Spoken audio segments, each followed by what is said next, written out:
Welcome to Khyati connects. నేను మీ శ్రీవిద్య. తెలంగాణలో రేవంత్ రెడ్డికి అసంతృప్తులకు బుజ్జగించడం కామన్ అయిపోయింది. అయితే మొన్న జూబ్లీ హిల్స్ ఎన్నికల వరకు రేవంత్ తన స్టైల్ కు భిన్నంగా వ్యవహరించారు. తర్వాత జరిగిన మున్సిపల్ కార్పొరేషన్ ఎన్నికల ఫలితాలతో అసంతృప్తులపై కొరడా విదిలిస్తున్నారు. కొంతమంది సీనియర్ కాంగ్రెస్ నాయకుల ఫ్రస్ట్రేషన్ పీక్ లెవెల్ దాటి నెక్స్ట్ లెవెల్ కు కూడా వెళ్లిన డోంట్ కేర్ అని రేవంత్ అనేస్తున్నారు. దీంతో తెలంగాణలో ఓ సీనియర్ పొలిటీషియన్ కాంగ్రెస్ లో నేను వేగలేనని అనేస్తున్నాడు. నియోజకవర్గంలో ఆ లీడర్ ఇస్తున్న హింట్స్ చూస్తున్న వారు అతను ఎటువైపు వెళ్లాడని ఆసక్తిగా గమనిస్తున్నారు. జగిత్యాలలో జీవన్ రెడ్డి కాంగ్రెస్ కి రామ్ రామ్ అనేస్తున్నాడంట. జగిత్యాల పొలిటికల్ ఎపిసోడ్ కాంగ్రెస్ లో కాకరేపుతుంది. ఇంతకీ మాజీ మంత్రి జీవన్ రెడ్డి అంత స్ట్రాంగ్ డెసిషన్ తీసుకోవడానికి కారణాలేమిటో ఇప్పుడు చూద్దాం.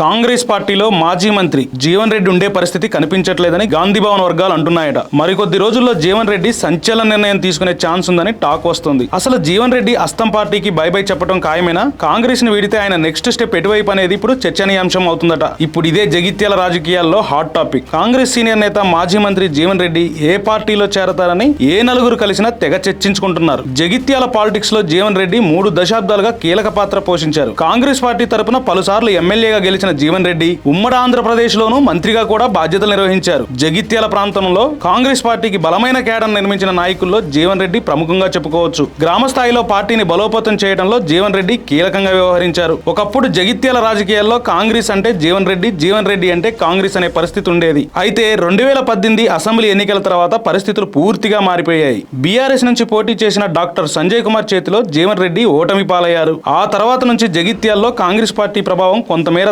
తగ్గిందనే అభిప్రాయం రాజకీయ వర్గాల్లో వినిపిస్తుంది. గత అసెంబ్లీ ఎన్నికల్లో కూడా రెండోసారి బీఆర్ఎస్ నుంచి పోటీ చేసిన డాక్టర్ సంజయ్ కుమార్ చేతిలో పరాజయం పాలయ్యారు జీవన్ రెడ్డి. అయితే ఈ నేపథ్యంలోనే డాక్టర్ సంజీవ్ కుమార్ అధికార కాంగ్రెస్ లోకి రావడాన్ని జీవన్ రెడ్డి తీవ్రంగా వ్యతిరేకించారు. పార్టీ వేదికల్లోనూ బహిరంగంగానూ తాను అసంతృప్తిని వెళ్లగక్కుతూ వచ్చారు. ఈ అసంతృప్తిని ఏనాడు జీవన్ రెడ్డి దాచుకోలేదు. పైగా గాంధీ భవన్ లోనూ కంటిన్యూ అవుతూనే ఉంది. మంత్రుల ముందే గాంధీ భవన్ లో ప్రొటెస్ట్ చేసి తన నిరసనను వ్యక్తం చేశారు. బీఆర్ఎస్ ఎమ్మెల్యే సంజయ్ కుమార్ రాకను ముందు నుంచి వ్యతిరేకిస్తూ వస్తున్న జీవన్ రెడ్డి మున్సిపల్ ఎన్నికల్లో తన మనుషులకు టికెట్లు దక్కకపోవడం, ఎమ్మెల్యే వర్గానికి ఎక్కువ టికెట్లు ఇవ్వడం, సొంతంగా అభ్యర్థులను పోటీకి పెట్టి గెలిపించుకోవడం జరిగిపోయాయి. చివరికి చైర్మన్ ఎంపికలోనూ తన మాట కన్నా ఎమ్మెల్యే సంజయ్ కే కాంగ్రెస్ పార్టీ ఓకే అనడంపై జీవన్ రెడ్డి అసహనం వ్యక్తం చేశారు. జంపింగ్లను ప్రోత్సహించడం పైన రాష్ట్ర నాయకత్వం తీరుపై నిరసిస్తూ ఏఐసీసీకి లేఖ రాశారు. ఆ తర్వాత సీఎం రేవంత్ కు బహిరంగంగా లేఖ రాసి చర్చకు దారి తీశారు. అయితే కాంగ్రెస్ హైకమాండ్ వైఖరి కూడా జీవన్ రెడ్డికి ఆగ్రహం తెప్పించిందట. అటు అధిష్టానం కూడా జీవన్ రెడ్డిపై చర్యలు తీసుకోకుండా ఆచితూచి అడుగులు వేసినట్లు తెలుస్తుంది. సీనియర్ నేత పైన క్రమశిక్షణ చర్యలు తీసుకుంటే తప్పుడు సంకేతాలు వెళ్తాయని, పైగా జీవన్ రెడ్డికి సానుభూతి పెరిగే అవకాశం ఉంటుందని ఎలాంటి చర్యలు తీసుకోకుండా ఉండిపోయినట్లుగా తెలుస్తోంది. అయితే అటు పార్టీ పెద్దలు పిలిచి మాట్లాడకపోవడం ఒక ఎత్తు అయితే, నిరసనలకు కూడా ఎలాంటి రెస్పాన్స్ లేకపోవడంతో జీవన్ రెడ్డికి మరింత ఆగ్రహం తెప్పిస్తుందని అనుచరులు చెబుతున్నారు. ఈ క్రమంలోనే ఆయన కాంగ్రెస్ పార్టీని వీడాలని అనుచరులు ఒత్తిడి తెస్తున్నారట. ప్రస్తుత పరిస్థితుల్లో తాను కాంగ్రెస్ పార్టీలో కొనసాగడం పైనే ఆలోచించుకోవాల్సిన పరిస్థితి నెలకొందని ఓపెన్ గానే ప్రకటించేశారు జీవన్ రెడ్డి. అయితే జీవన్ రెడ్డి కాంగ్రెస్ పార్టీని వీడితే ఆయన రాజకీయ అడుగులు ఎటువైపు అనేది చర్చనీయాంశ అంశంగా మారింది. ఇలాంటి పరిస్థితుల్లో ఇప్పుడు జీవన్ రెడ్డి కాంగ్రెస్ పార్టీని వీడి బీఆర్ఎస్ బీజేపీలో చేరే అవకాశాలపై జోరుగా ప్రచారం సాగుతుంది. ఇప్పటికే బీఆర్ఎస్ బీజేపీ అగ్రనేతలతో పలు దఫాలుగా మంతనాలు జరిపినట్లుగా కూడా రాజకీయ వర్గాల్లో టాక్ నడుస్తుంది. జీవన్ రెడ్డి నిజంగా బీఆర్ఎస్ బీజేపీలో చేరితే